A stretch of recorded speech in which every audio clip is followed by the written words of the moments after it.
అస్సలాము అలైకుం వరహమతుల్లాహి వబర్కాతు. నేను మీ సోదరుడు ఇమ్రాన్ అలీ. నేటి అంశం, జిన్నాతు మనిషి శరీరంలో ప్రవేశిస్తుందా? జిన్ లేదా శైతాన్ మానవుని శరీరంలో ప్రవేశించుట ఇది వాస్తవం. సహీ ముస్లిం హదీస్లో ప్రవక్త ముహమ్మద్ తెలియజేశారు, శైతాన్ మానవుని శరీరంలో రక్తంలా ప్రవహిస్తున్నాడు. దీన్ని బట్టి అర్థమవుతుంది జిన్నాత్ అనేది మానవుని శరీరంలో ప్రవేశిస్తుంది. అంటే మానవుడు చేసే కొన్ని తప్పుల వల్ల, ప్రతిరోజు దువాలు చదవకపోవడం వల్ల, ఇంకా వేరే వేరే కారణాల వల్ల జిన్నాత్ అనేది మానవుని శరీరంలో ప్రవేశిస్తుంది. ఎందుకంటే జిన్నాతులు మరియు శైతాన్లు మానవుని శరీరంలో ప్రవేశించి ఎన్నో విధాలుగా ఇబ్బందికి గురి చేస్తుంటాయి. ఈ శైతాన్లు మానవుని శరీరంలో ప్రవేశించి ఒక్కో భాగాన్ని వశపరుచుకుంటాయి. ఉదాహరణకు చెయ్యి, కాలు, తల, ఒక్కోసారి పూర్తి శరీరాన్ని కూడా వశపరుచుకుంటాయి. ఇలాంటి విషయాలు చాలామందికి ఆశ్చర్యం కలిగిన ఇవన్నీ వాస్తవం. ఎందుకంటే జిన్నుల సృష్టి అనేది వాస్తవం. ఖురాన్లో అల్లాహ్ తెలియజేశాడు, వమా కలక్తుల్ జిన్న వల్ ఇన్స ఇల్లా లియఅబుదూన్. మేము మానవుల్ని మరియు జిన్నాతుల్ని కేవలం నా ఆరాధన కోసం సృష్టించానని అల్లాహ్ అన్నాడు సూర జారియాత్లో. అదేవిధంగా ఖురాన్లో సూర జిన్ అనే చాప్టరే ఉంది, సూర నెంబర్ 72. ఇప్పుడు మనం ప్రవక్త ముహమ్మద్ వారి కాలంలో జిన్నులు మానవుని శరీరంలో ప్రవేశించిన కొన్ని ఉదాహరణలు మనం గమనిద్దాం.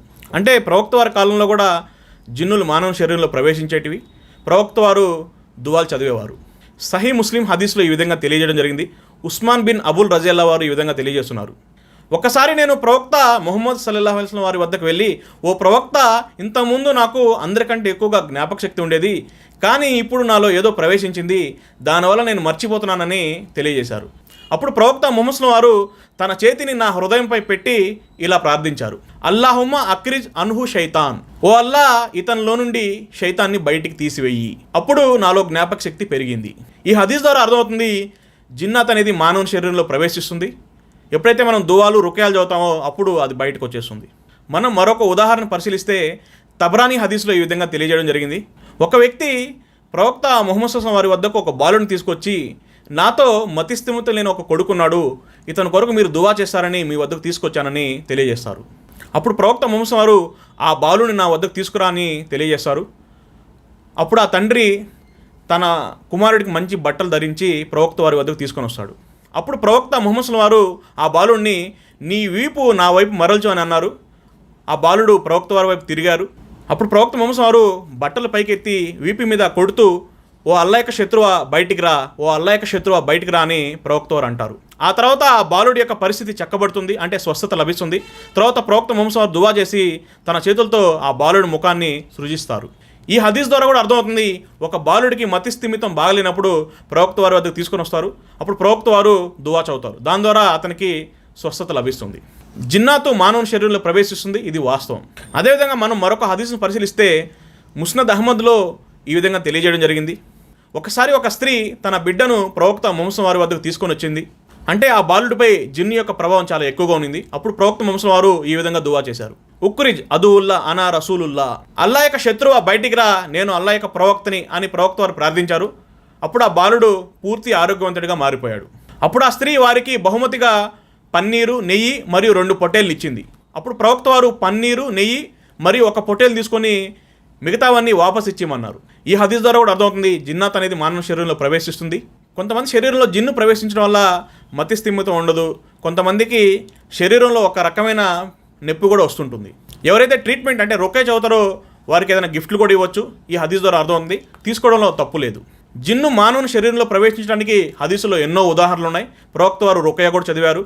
కాబట్టి ఎవరికైతే జిన్ను సమస్యలు ఉంటాయో వారు తప్పకుండా ప్రతిరోజు ఉదయం సాయంత్రం నేను తెలియజేసే దువాలు చదవండి. అల్లాహ్ సుబ్హానహు వ తఆలా ఖురాన్లో షిఫా పెట్టాడు. కాబట్టి ఖురాన్ ద్వారా మానవునికి స్వస్థత లభిస్తుంది. ముఖ్యంగా సూర ఫాతిహా, ఆయతుల్ కుర్సీ మరియు సూర బకరాలోని లాస్ట్ 2 ఆయతులు ప్రతిరోజు తప్పకుండా చదివి వ్యాధిగ్రస్తుని పైన దమ్ చేయండి. అదేవిధంగా సూర ఫలక్ మరియు సూర నాస్ ప్రతిరోజు చదివి అతనిపై దమ్ చేయండి. అదేవిధంగా హదీసుల్లో కూడా కొన్ని దువాలు తెలియజేయడం జరిగింది.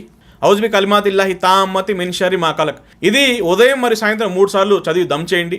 అదేవిధంగా బిస్మిల్లాహి లజీ లా యజుర్రు మా అస్మిహి షయ్యున్ ఫిల్ అర్జి వలా ఫిస్ సమా వహుస్ సమీఉల్ అలీం, ఇదివా కూడా ఉదయం మరియు సాయంత్రం 3 సార్లు చదివి దమ్ చేయండి. లా ఇలాహ ఇల్లల్లాహు వహదహు లా షరీక లహుల్ ముల్క్ వలహుల్ హమ్ద్ వహు అలా కుల్లి షైయిన్ కదీర్, ఇది ప్రతిరోజు 100 సార్లు చదివి అతనిపై దమ్ చేయండి. తప్పకుండా షిఫా లభిస్తుంది. అంటే ఎవరికైతే జిన్ను సమస్య ఉందని మీకు అనుమానం ఉంటుందో వారు తప్పకుండా ఈ దువాలని చదివి వారి మీద దమ్ చేయండి. అదేవిధంగా ప్రతిరోజు మీ ఇంట్లో ఖురాన్ చదివే ప్రయత్నం చేయండి. ఒకవేళ చదవడం రాకపోతే ఖురాన్ వినండి. ఏ ఇంట్లో అయితే ఖురాన్ పారాయణం జరుగుతుందో ఆ ఇంట్లో నుండి శైతాన్ పారిపోతాడు. ప్రవక్త ముహమ్మద్ సల్లల్లాహు అలైహి వసల్లం వారి యొక్క సున్నత్ అయినటువంటి తల్బినాను కూడా తినే ప్రయత్నం చేయండి. తల్బినా అనేది ప్రవక్త మహమ్మద్ వారు వ్యాధిగ్రస్తులకు సిఫార్సు చేసిన ఆహారం. తల్బినా అనేది అనేక వ్యాధులకి ఉపయోగపడుతుంది. తల్బినా వల్ల ఊహించిన లాభాలు ఉన్నాయి. చిన్నపిల్లలు, పెద్దలు, ఆడవాళ్ళు ఎవరైనా తల్బినా తినొచ్చు. తల్బినా వల్ల బీపీ కంట్రోల్లో ఉంటుంది, షుగర్ కంట్రోల్లో ఉంటుంది. తల్బినా వల్ల గుండె వ్యాధులు దూరం అవుతాయి, కొలెస్ట్రాల్ కంట్రోల్లో ఉంటుంది. ఇంకా స్త్రీలైతే యూరిన్ ఇన్ఫెక్షన్ దూరం అవుతుంది. పిల్లలు లావు పెరగకపోయినా, హైట్ పెరగకపోయినా, సరిగా తినకపోయినా తల్బినా తినిపించండి. తల్బినా అనేది న్యాచురల్, ఎలాంటి సైడ్ ఎఫెక్ట్స్ ఉండవు. మా దగ్గర న్యాచురల్, సహజ సిద్ధమైన తల్బినా అనేది అందుబాటులో ఉంది. కావాలంటే ఈ నెంబర్ కాంటాక్ట్ చేయండి. తప్పకుండా తల్బినా ఒక్కసారిన తినే ప్రయత్నం చేయండి. తర్వాత మీరే ఆర్డర్ చేసి మరీ తెప్పించుకుంటారు. కొరియర్ ఫెసిలిటీ కూడా ఉంది. మరి ఆలస్యం ఎందుకు, వెంటనే ఈ నెంబర్కి కాల్ చేయండి. ఈ భూమి మీద ఉన్న ఒక అద్భుతమైన ఔషధం జంజం నీళ్లు. ప్రవక్త ముహమ్మద్ తెలియజేశారు, జంజం నీరు ఏ ఉద్దేశంతో తాగితే దానికోసం పనిచేస్తుంది. జంజం నీరు వల్ల ఎన్నో వ్యాధులు నయమవుతాయి. ఎందుకంటే జంజం నీరులో స్వస్థత ఉంది. చాలామంది పెద్ద పెద్ద వ్యాధులతో బాధపడేవారు ఈ జంజం నీరు రెగ్యులర్గా తాగడం వల్ల ఎన్నో వ్యాధులు నయమయ్యాయి. జంజం నీరు అనేది ఒక అద్భుతం, మిరాకిల్. మీరు ఎంతో ఖర్చు పెట్టుంటారు, ఎన్నో హాస్పిటల్ తిరుగుంటారు. తప్పకుండా జంజం నీరు కూడా తాగే ప్రయత్నం చేయండి. ఒకవేళ మీకు స్వచ్ఛమైన జంజం నీరు కావాలంటే మీ ఇంటి వద్దకే పంపించబడను తక్కువ ధరలో. మీకు స్వచ్ఛమైన జంజం నీరు ఏదైతే మక్కాల్లో లభిస్తుందో అవి కావాలంటే ఈ నెంబర్కి కాల్ చేయండి. ఈ వీడియోని తప్పకుండా మీ బంధుమిత్రులకి, స్నేహితులకి, ఎవరైతే వ్యాధులతో బాధపడుతున్నారో వారికి షేర్ చేయండి. ఇలాంటి మరిన్ని ఇస్లామిక్ వీడియోస్ కోసం నా ఛానల్ సబ్స్క్రైబ్ చేయండి.